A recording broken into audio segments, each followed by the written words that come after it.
I spent 14 months living in the Netherlands, but it wasn't until my second to last day in the Netherlands that I actually interacted with another American.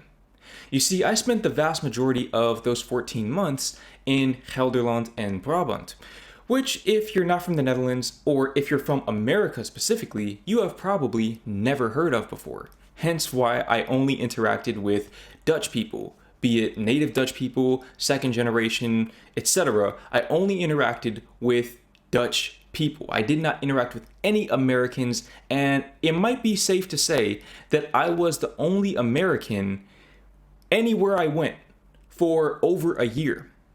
Now, the first American that I did interact with, the only American actually that I did interact with while I was in the Netherlands, was this man right here. It's Sky. Now, when we linked up in Haarlem, we both brought our cameras. He had his big rig camera, I had my little GoPro, and we both linked up with the intention of collabing, of making content for you. But once we started talking, we got so deep into the conversations, not just about living in the Netherlands as Americans, but about life, about business, about relationships, etc., that we didn't even get a chance to get any real footage. Bearing that in mind, I'm going to do the next best thing by reacting to this video about Dutch culture shocks Americans won't understand. So although we weren't able to get the collab in person, consider this kind of a sneak peek or a preview into what a collab would have looked like had we actually done one. So without further ado, let's go ahead and get into the reaction. Okay, I am officially calling it. Things in America don't make any sense. Because the more and more I learn about the processes here, the more I realize that we don't know what we're doing back in the States.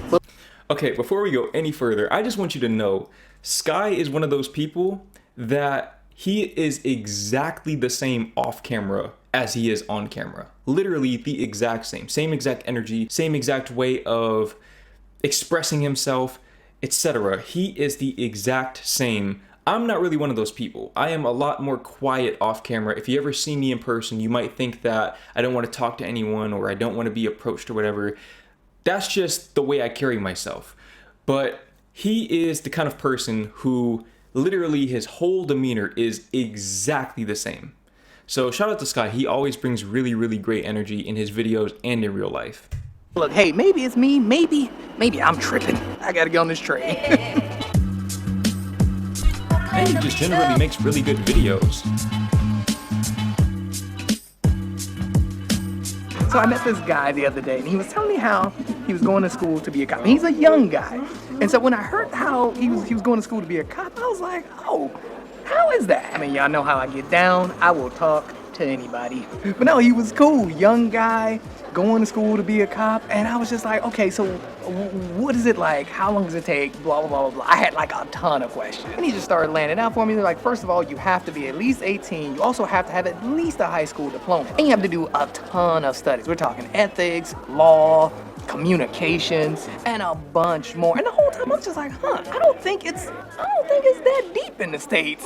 But that's not what really shocked me about the whole thing. What really shocked me about the whole thing was when I asked how long it's gonna take, he said 3 years. 3 years.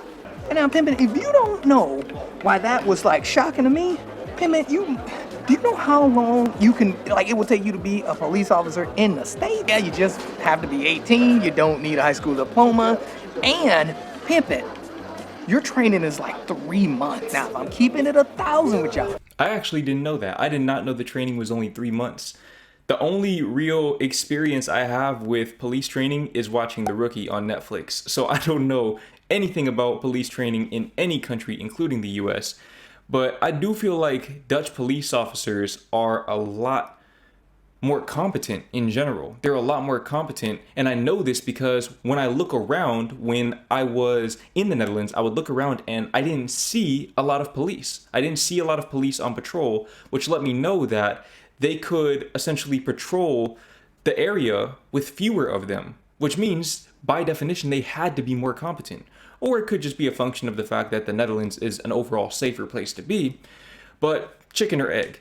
The point is, Dutch police definitely seem like they are much more competent, and it's no coincidence. I did not notice. I literally looked this up while the guy was telling. When he told me 3 years, I was like, huh, I wonder how. Let me check and see how long it takes. Because he asked, hey, how long does it take in the States? So I looked it up. And it was like 3 months. And this is in a country that has a huge violence issue and gun violence issue. 3 months of training. It is extremely safe here, but they have to do 3 years of training. So I know that was a good cappuccino. But hold on, I almost forgot pimping. Y'all know I got y'all. Hold on, pimp. Hold on. I get down that cookie. Go ahead. But y'all see what I'm saying? One thing about Sky, he's always gonna have that cappuccino and that cookie. Always. Right? Like, I'm like freaking like blown away by how, like 3 months? Like seriously, man, no wonder we got so many issues when it comes to like police brutality and all this other stuff. And what's even crazier about the whole thing is that it doesn't even make any sense. Like when you really think about it, why wouldn't we want our police officers trained thoroughly? Like why wouldn't you want that? Especially when you consider everything that's been happening. My guess, and I could be completely wrong about this, I think it's just a function of how violent a lot of American cities are. They probably have a shortage of police officers, so they have no choice but to lower the requirements, which of course creates a less competent police force overall. And rest assured, there is a lot of corruption within the police forces in a lot of American cities. I know LA is one place where the LAPD is known for harassing people, etc. But that's my best guess. Still doesn't justify it, but there probably just aren't enough people who want to be cops. And I get it, because I would not want to be a cop in the US. No, sir. Like over the past 30 years. All of this stuff that's been happening over the 30 years is probably because our officers are just not trained that well. And so while these things are happening, it's not only costing a lot of money, but it's costing a bunch of people's lives, as well as it's really bad for the communities. Cause look, I'm gonna be honest, after being here for 4 years, I haven't seen not one person. And now look, I am not all over the place and I don't hug the block in Amsterdam every day. By the way, we are in Amsterdam.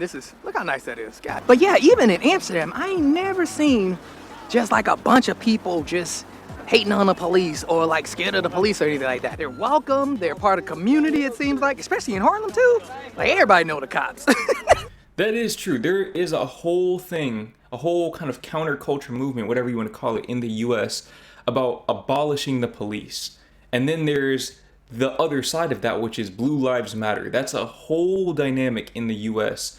There's a lot of tension, a lot of friction between the police and really all marginalized communities, but especially the black community in the US. That's a very, very big point of contention, and honestly, justifiably so, because when you look up the beating of Rodney King and things like that, or really most black people, a lot of black people in the US are going to have some kind of anecdotal evidence to vindicate the idea that police in the US are just not that competent and tend to be a little bit prejudiced. You see the same cops like every day. Meanwhile, in the States, people are afraid of the police. And now that I know what I know, which is like mind blowing to me, I can't believe I never knew this. But now that I know, it makes so much sense why we have all these issues. Like it makes a lot of sense. And I do want to state that I'm not saying America's that dangerous. It's not that bad, but the violence is like, it's up there over there. Like that's just a fact. And I've been listen, I don't care what nobody say. I am Team Blue, even though I've had really bad encounters with the Popo in the past. If you look right there, you see that? A cop gave me that. I am still Team Blue. I mean, just for the simple fact that they have hard jobs and the intentions of the job are... Hold on, I didn't know that Sky was a victim of police brutality. I never knew that. We didn't talk about that. So Sky, if you're watching this, I'd love to hear more about that, either in a video or text me or whatever, but I definitely need to hear more about that. Are good. The point that I'm trying to make is simply that anybody who supports the police should want our police safe. Why on earth, how on earth is 3 to 6 months worth of training okay to then put them on a dangerous job, put their life on the line? Like, how is this okay? As a matter of fact, I was looking up the way other countries handle their training for police officers, and it's very similar to the Netherlands. It is a process. It is actual training, not no 3 to 6 months. And one of my goals besides Also, just a side note, you may have already known this, but America does have the highest incarceration rate in the world. Land of the free.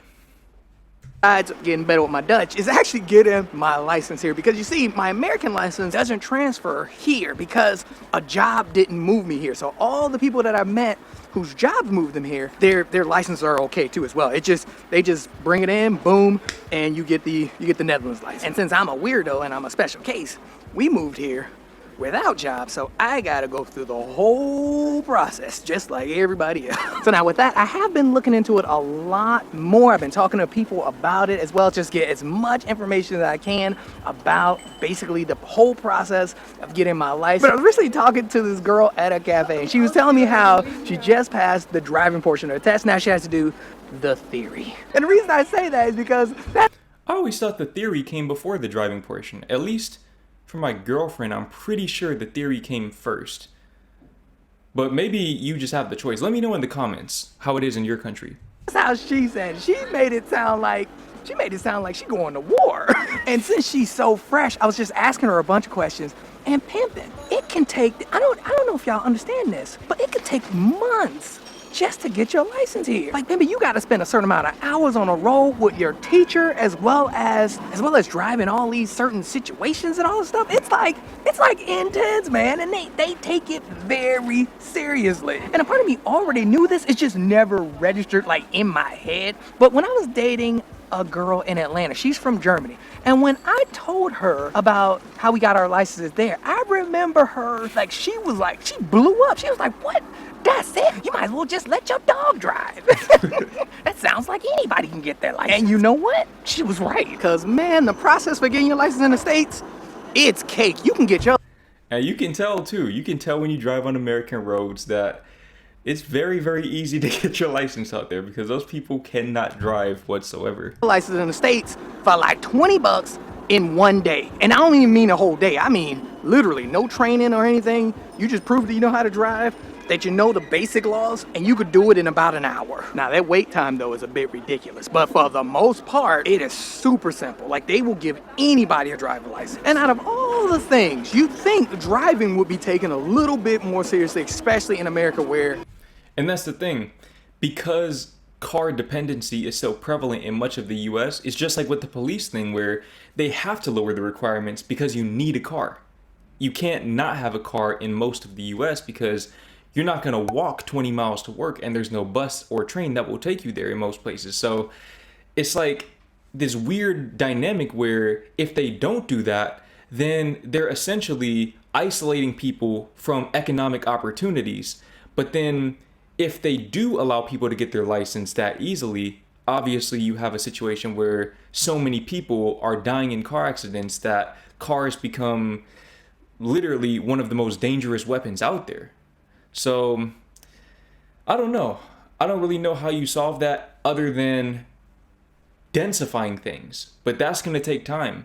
And the ripple effect of all of these bad American drivers already on the road, honestly, within our lifetimes, we're probably not going to see that really change. You kind of need a car. Like, you need a car for everything. And this is legit too. Unless you live in like a Chicago downtown or in New York, yeah, pretty much you kind of need a car. Public transportation is on the come up, but it is slow. Like, it is. Yeah, I would not be surprised if a lot of these projects, just in LA, for example, if a lot of these public transportation projects don't finish until my kid is in college. Like, I wouldn't even be shocked. But pimping, in my opinion, the way they do it here makes so much sense, even though most people don't drive here. Like, that's what blows my mind.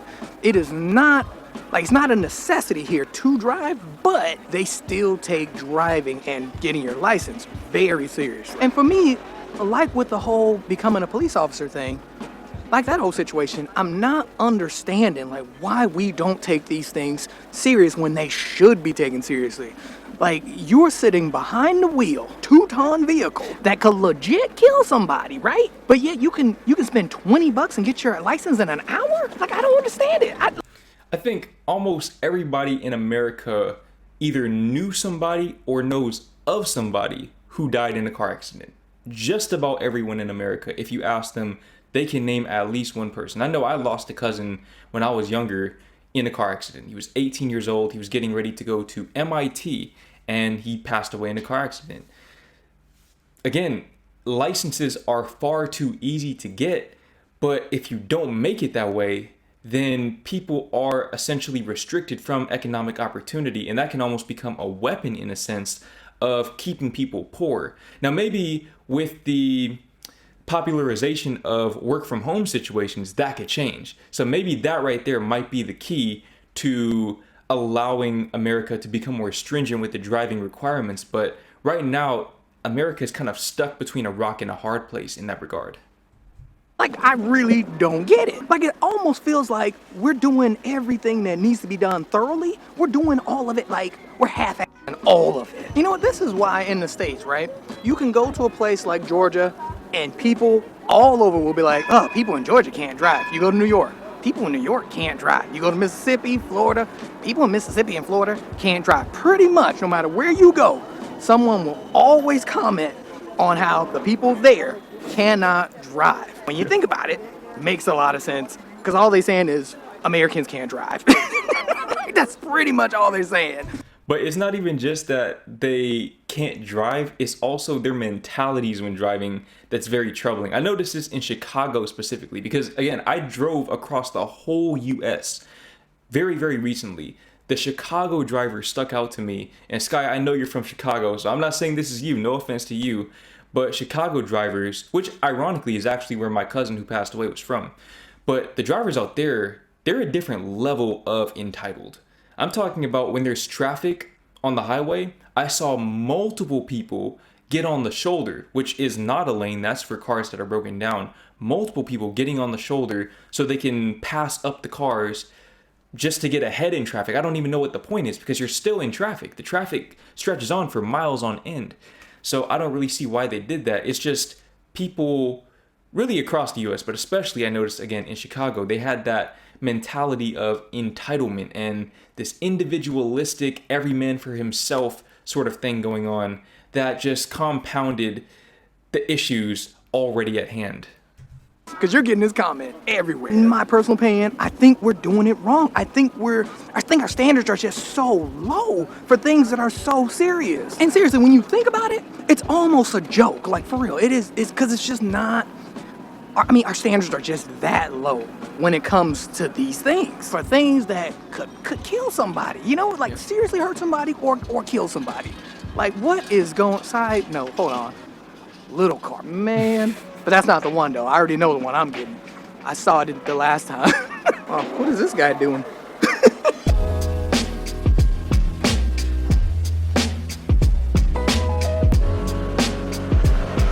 So ever since I found out that Amsterdam's going on 750 years, I've been trying to learn a little bit more about the history and why things are the way they are, especially the things that I'm always pointing out in my video. And a quick side note, something that I recently learned was why these houses in Amsterdam especially are so thin and pimping. Yeah, I don't think, and I think I mentioned this in another video recently actually, but I don't think anywhere else, even in the Netherlands, has houses that look like this right here. This is crazy. You could damn near touch both walls with your arms like that. That's pretty wild. But I do know the reason why. I do know the reason why because I learned it in that video. It's because back in the day, people in the Netherlands were taxed based on the width of their homes. And the reason that is had to do with taxes. Because basically in the 17th century, the wider your house was, the more taxes you paying. So instead of settling for the high taxes, they were just like, you know what? We're just gonna build it up. Super. One thing Dutch people are gonna do is find any way to save money, even back then. But it's kind of crazy because something I didn't think about when I was watching that other video is the fact that those houses. So instead of settling entry, those houses are old from the 17th century, so they're still standing after all this time.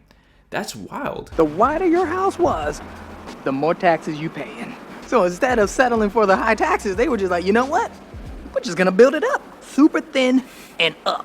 Even though those are not houses, those are actually buildings, but you do see a lot of narrow houses. You know what, the more and more I'm learning about these processes of things, the more I'm starting to see that there's so much more we could be doing, or a lot we could be doing better, because almost every process has some kind of like seriousness and training or something. It's always something. And now, to be honest, I could put a lot on this list. I mean, from the way we buy our houses to the way we do our taxes, all the way from the way we do healthcare. I mean, we can go on and on, but I think the biggest one for me is how they handle purchasing a firearm here versus the way they do it in the States. And remember now, the States has an issue with gun violence, but the process of getting a firearm and owning a firearm. The reason why I was looking like that is because I thought he said getting a fire alarm. I was like, getting a fire alarm? I never heard about that one before. But yeah, I already know where he's going with this one. This is definitely a very, very big shock.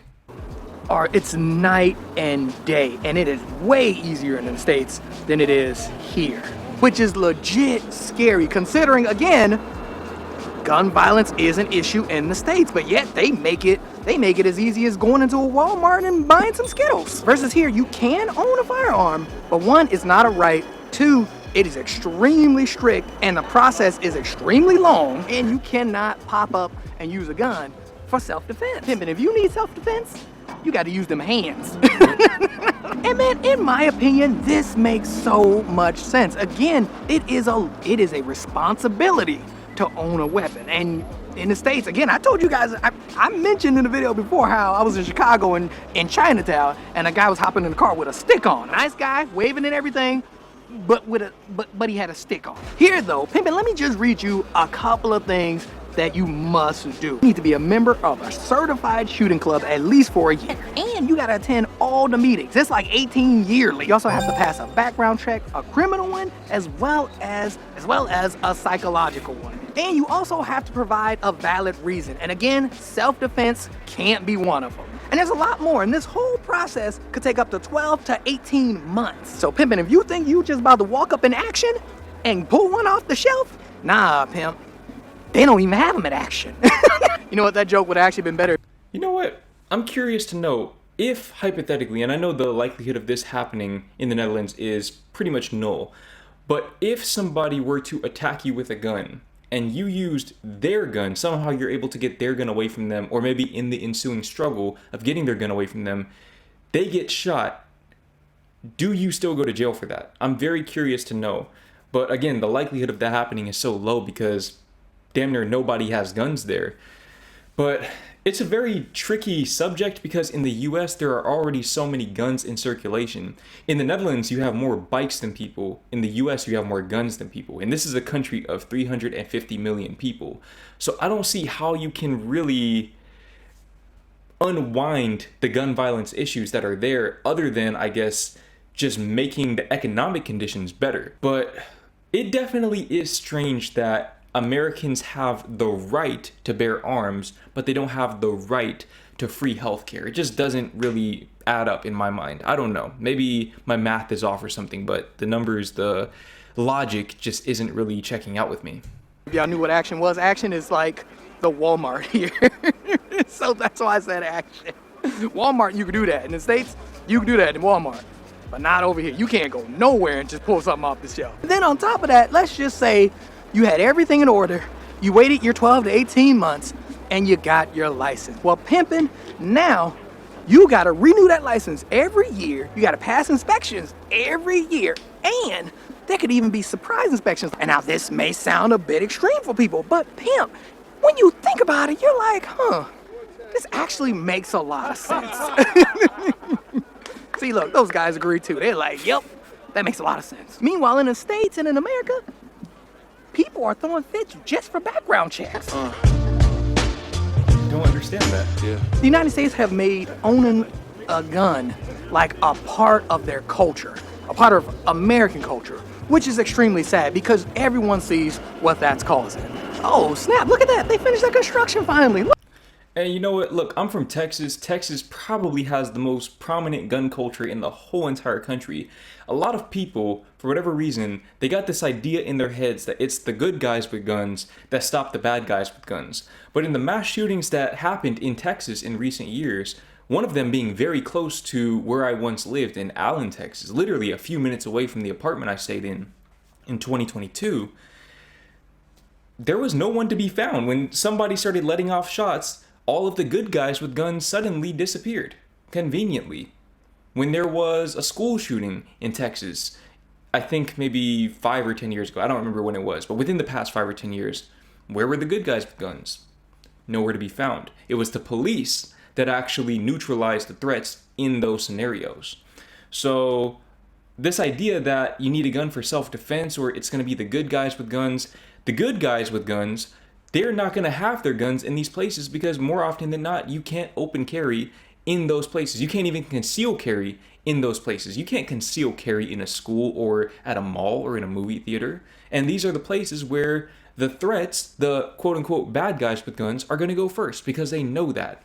So, I don't know. I hear all of these different justifications. It's my constitutional right. I think it's my constitutional right as a human, not just as an American, to, well, not get shot. Look at that. Man, I don't know if y'all can see that, but now you can go down these stairs. This was under construction forever. Wow, they finally finished it. It looks freaking good, too. And you know, the more and more I learn about things here and processes here, the more and more I'm starting to see that all these wounds that we have in the States, they're all self-inflicted. All of them. Which is a bit sad, but I think the worst part about it all is that people just don't know what to do about it. Like, everybody's so stuck in their ways, especially in the States, that no one has solutions for this stuff. And it's almost like it's designed for us not to want to thrive and do better because our standards are so freaking low. For example, if we just up the requirements for getting our license, how many people pimping there will be a civil war.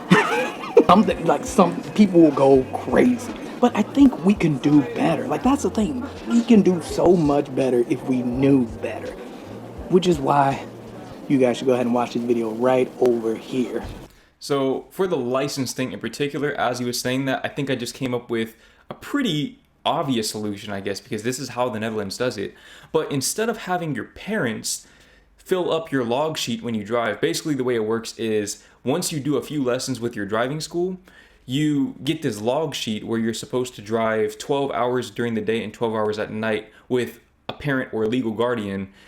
What a lot of people do is they just have their parents fill in the timesheet and they don't actually do the lessons. Instead of having a parent do it, which a lot of parents don't know how to drive because their parents taught them how to drive and nobody knows how to drive, so they're passing down these bad habits.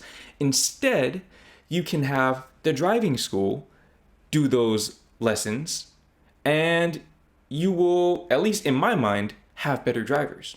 I don't know. Now, as far as the other issues go, as far as gun violence and everything else that he talked about throughout this video, everything that he didn't talk about throughout this video, again, I think a lot of it does come back to economic inequality.